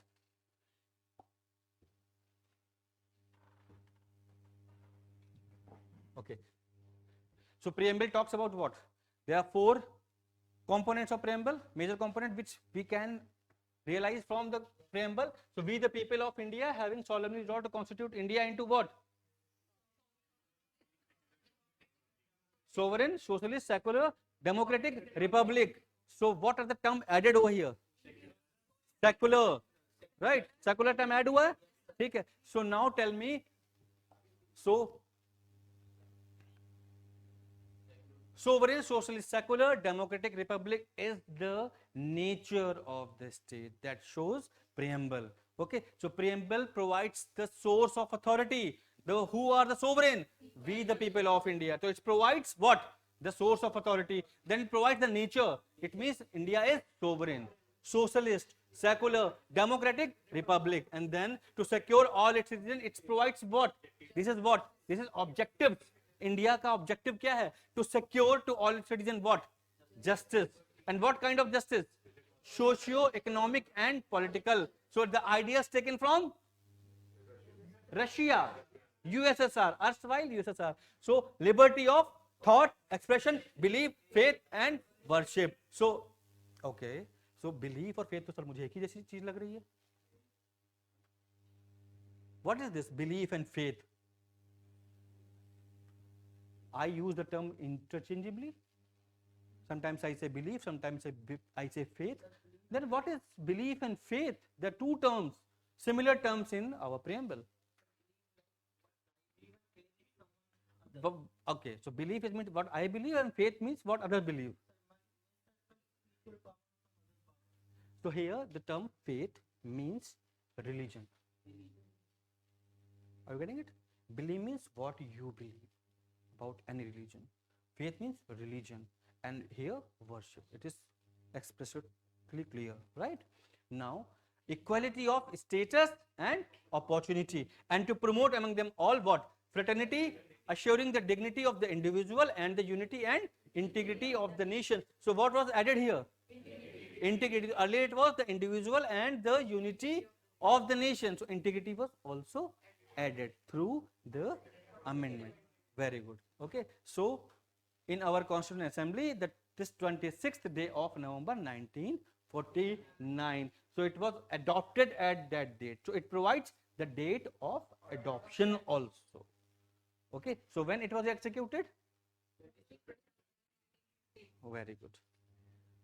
So now tell me whether, see, once through the process of constitution, preamble was also gone through the same process. But now the question is whether preamble is the part of constitution or not. Because when we go through to change the constitution, the question always comes into our mind whether it is actually violating the law or not. Okay, according to Article 13, whether it is law or not, that question comes into the mind when the dispute arises whether it is the part of constitution or not. So ultimately the decision is whether it is part or not. It is part of the constitution. Okay, so there are three cases. Okay, which are the three cases? Okay, Behru-Bari Union case. In this case Supreme Court said that तो हम preamble की significance समझते हैं अच्छे तरीके से, सब कुछ ठीक है, लेकिन part नहीं है. ठीक है, फिर क्या हुआ नेक्स्ट? गोलकनाथ केस में क्या कहा गया कि पार्ट है, और फिर ठीक है, तो ultimately it is part. Any doubt? Okay, now the terms. अच्छा, किसी को कोई डाउट है कि इस टर्म का मतलब क्या है? एवरीबडी नोस, देखो क्लास तो कर चुके हो सब, पॉलिटिक्स सबको समझ में आ चुका होगा। सोवरेन पता है, ठीक है। इंडियन मॉडल ऑफ सोशलिज्म पता है, ठीक है। It is not the communism, ठीक है, it is Indian model of socialism, that is called democratic socialism, ठीक है। It means it's a mixed economy, right. It's not preventing someone to acquire private property, ठीक है। it's not against the concentration of wealth, ठीक है, it's not against, though in DPSP it is also mentioned that our step towards the prevention of the concentration of wealth, but the model of socialism is not like this, ठीक है। secular, we know that, democratic, republic, anyone have any doubt regarding the concept of republic? Sure, okay। now objectives, justice, social, economic, means to create more equitable society. Economic justice means we should go for the now political justice means that if constitution provides for the adult suffrage, it means they should be there, right? That is called political justice। liberty, अच्छा एक question है now, which of the following reflects the most appropriate relationship between law and liberty? If there are more laws, there is less liberty, first. If there are no laws, there is no liberty. If there is liberty, laws have to be made by the people. If laws are changed too often, liberty is in danger. अब बताओ, how many of you say A? अच्छा कितने लोग attempt करोगे नहीं वाला? करोगे तो बताना। अब तो देखो सबने कह दिया करेंगे, सब लोग कह रहे हो करेंगे, जो नहीं करेगा वो बता दे पहले, ठीक है। अब तो आप ये नहीं कर सकते हो अब्सटेन फ्रॉम वोटिंग, ठीक है, तो अब तो वोट करना पड़ेगा, ठीक है। तो अब बताओ ए, हाउ मेनी ऑफ यू से, अच्छा अभी टाइम लोगे सोचने के लिए? हाँ ठीक है चलो 30 सेकंड दिए, दोनों क्वेश्चन देख लो 30 सेकंड्स में।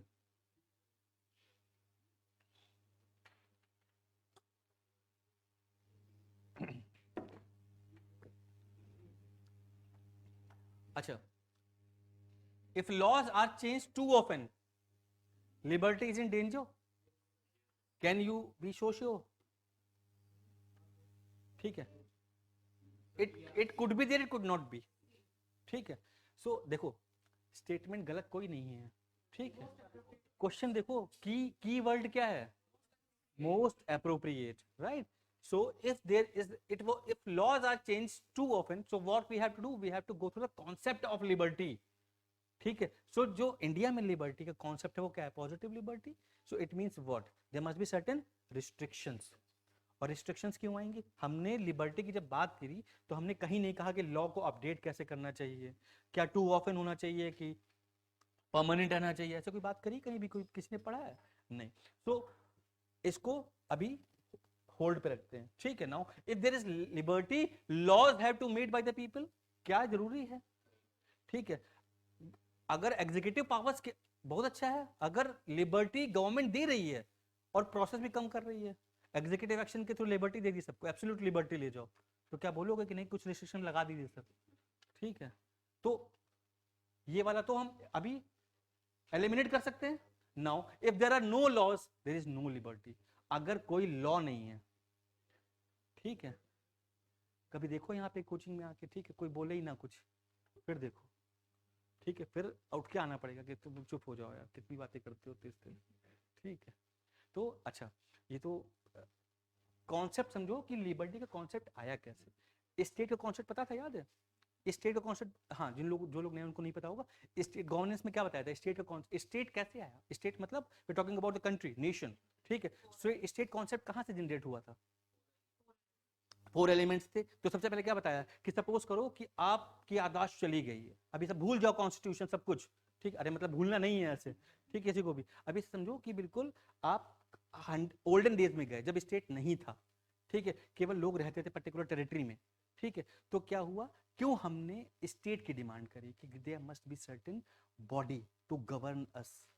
क्यों? क्योंकि there if there number of people with different ambitions, there are different choices, where there are different caste communities, तो ऐसे में क्या होगा, there must be the fight of aspirations would be there, So that would lead to the conflicts, that would create chaos.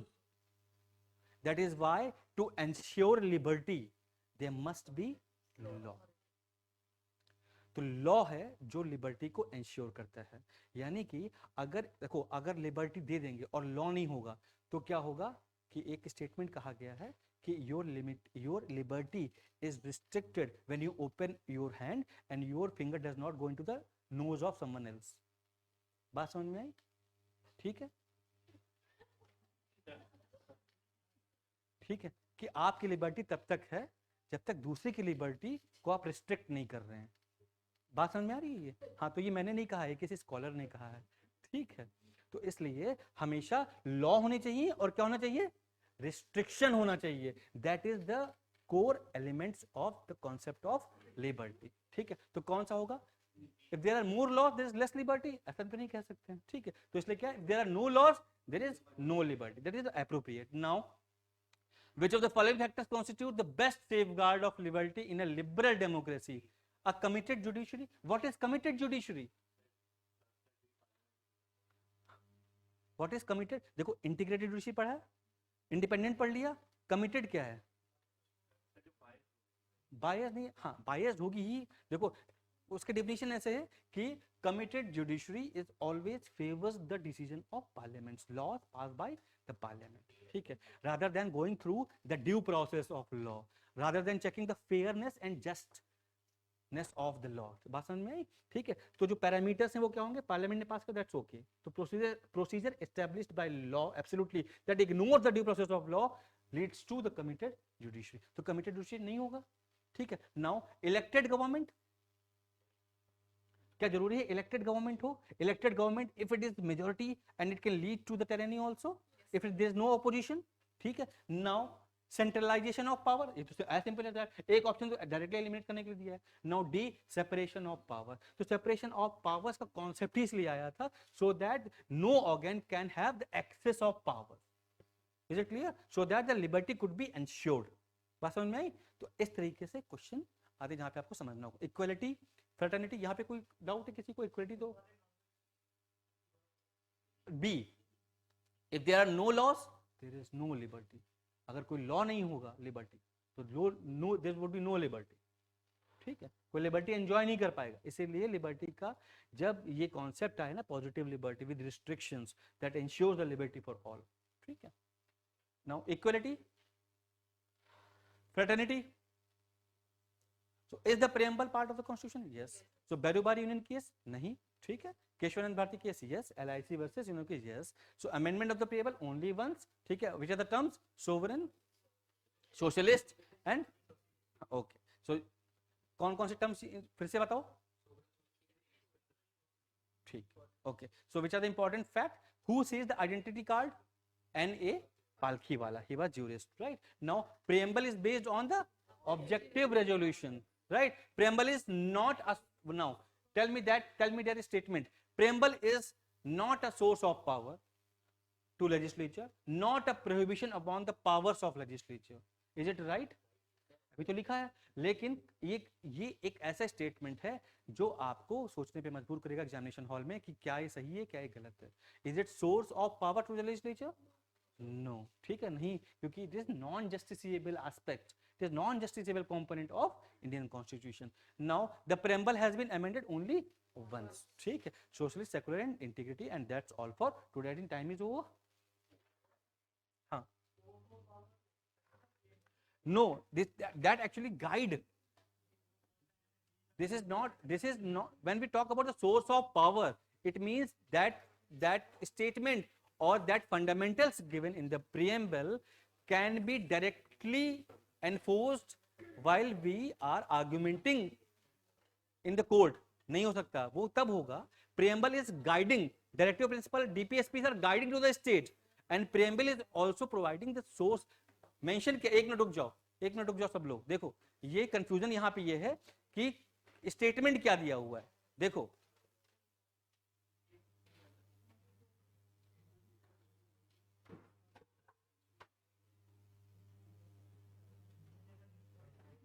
हाँ, one second, देखो context देखो, not a source of power to legislature, legislature के लिए source of power नहीं है, source of, ये source of guiding principle for parliament, for judiciary interpreting the law, ठीक है, it is not source of power to legislature. अगर legislature दिया है तो स्टेटमेंट गलत है, अगर दिया है guiding principle for judiciary, guiding principle for legislature, then it would be right, and not a prohibition upon the powers of legislature। अगर कोई ऐसा क्लॉज है जो जस्टिस, इक्वालिटी, फ्रेटर्निटी को हैम्पर कर रहा है, तो प्रियम्बल की बेसिस पे उसको प्रोहिबिट नहीं कर सकते, वो कौन करेगा? Court, while interpreting on the basis of preamble, ठीक, it is not prohibiting any of the authority, that is non-justiciable only, that is based upon principles, we can take the guidance from that also। कैसे बताओ? No, not direct और indirect source of, not direct और indirect source of power to legislature. कैसे provide करता है power बताओ? Preamble legislature को power कैसे प्रोवाइड करेगा? जुडिशरी, हाँ वही तो कहा कि source of interpretation, source of guiding principle is for judiciary, judiciary के लिए है, लेकिन पावर किसी के लिए नहीं है, ठीक है, clear? Okay fine, thank you.